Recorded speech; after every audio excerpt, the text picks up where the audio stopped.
Mubin Science Wala, and today we talk to Chatgpt. Topic is how to make better decision and avoid regret. So welcome Chatgpt. Walaikum assalam, and thank you so much for having me. I'm excited to dive into this topic and share some valuable insights on decision making and minimize. Let's get started. Yes, give me some insight.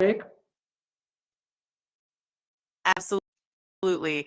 When it comes to making better decisions, one key approach is to gather as much relevant information as possible and weigh the pros and cons carefully. It also helps to consider potential long-term outcomes rather than just immediate results.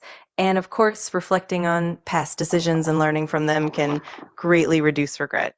If you'd like, we can explore specific strategies or dive into some examples as well.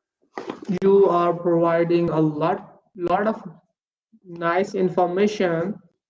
First, you tell us that whenever you make a decision, you should gather the information, relative information, and look out the not only short-term goal but also a long-term impact on this decision.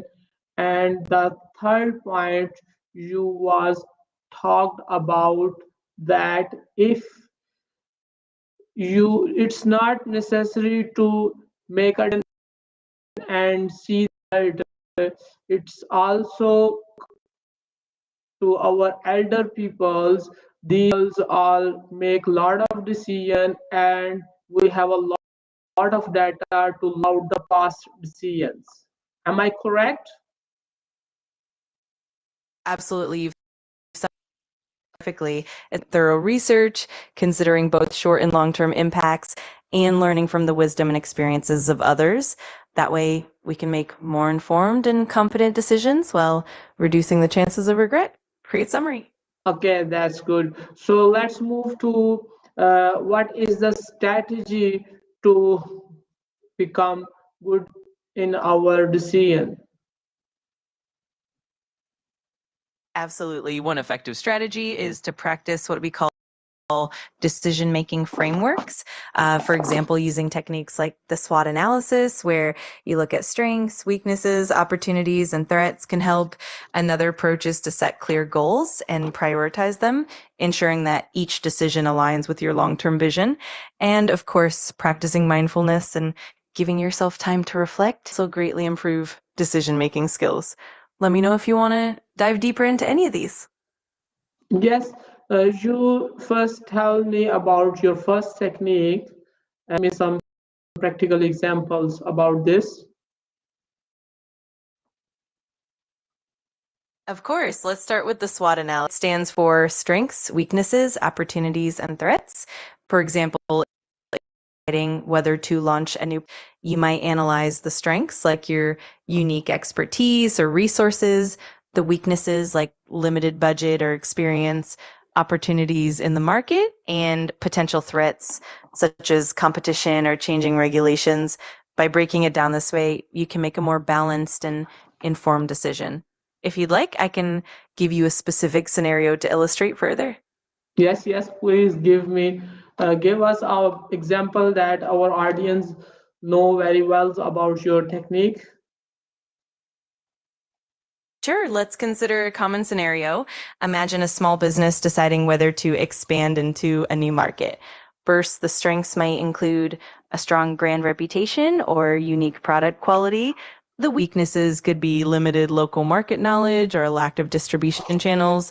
Opportunities might involve a growing customer base in that new region, and threats could include strong local competitors or regulatory hurdles.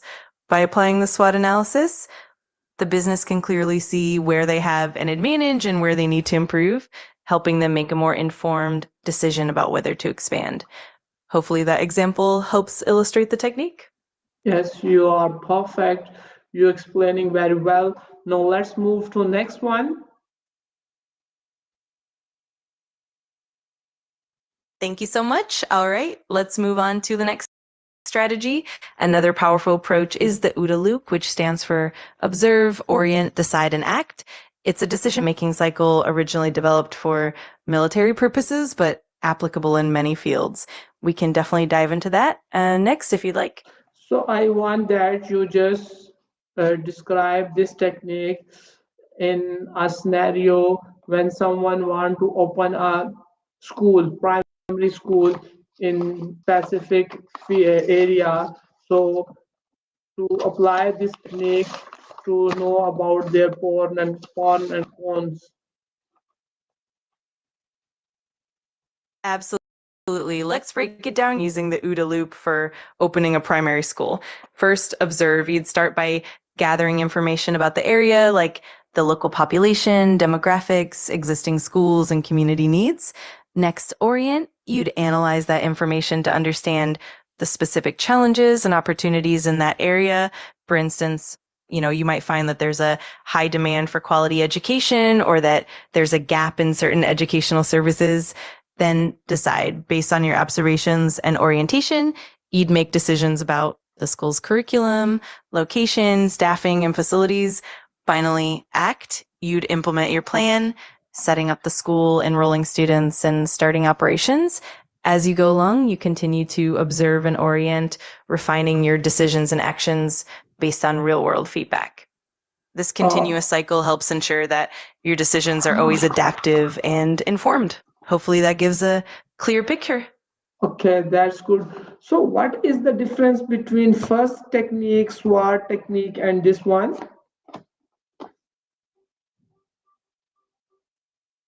Great question. The SWOT analysis is more of a static tool that helps you map out the internal and external factors influencing a decision at a specific point in time.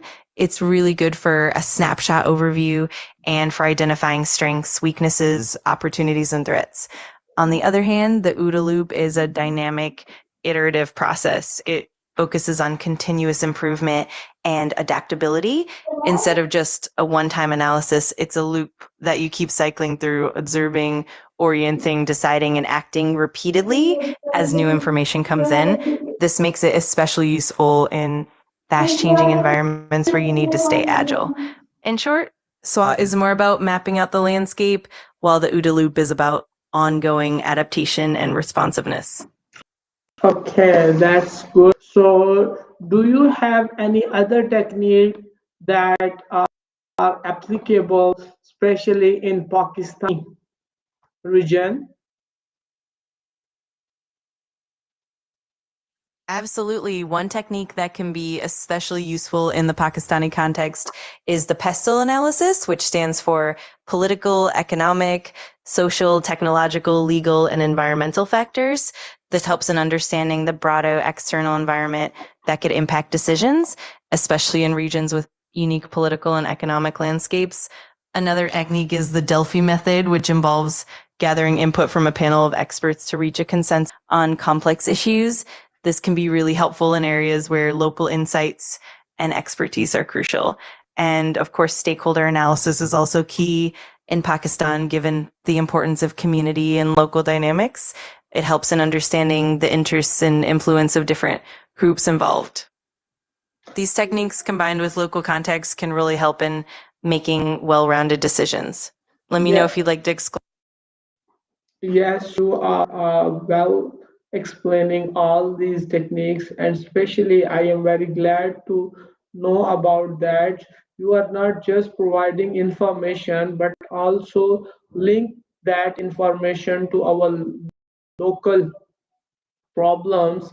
That is very important whenever we make some policy or some decision. If you are sitting in a AC room and just talk about the problem and talk about the solution and not go to the actual place where problem has, so it is very difficult to solve these problems. And I'm glad to know that you are not providing just information, but you connect the information with local demands or local problems.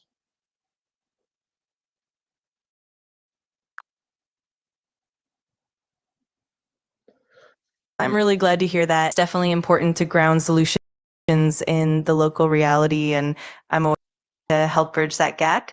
If anything else you'd like to explore or dive deeper into, just let me know. Okay, now I take a break, and after that, I will talk to you on another topics. Till then, Allah Hafiz.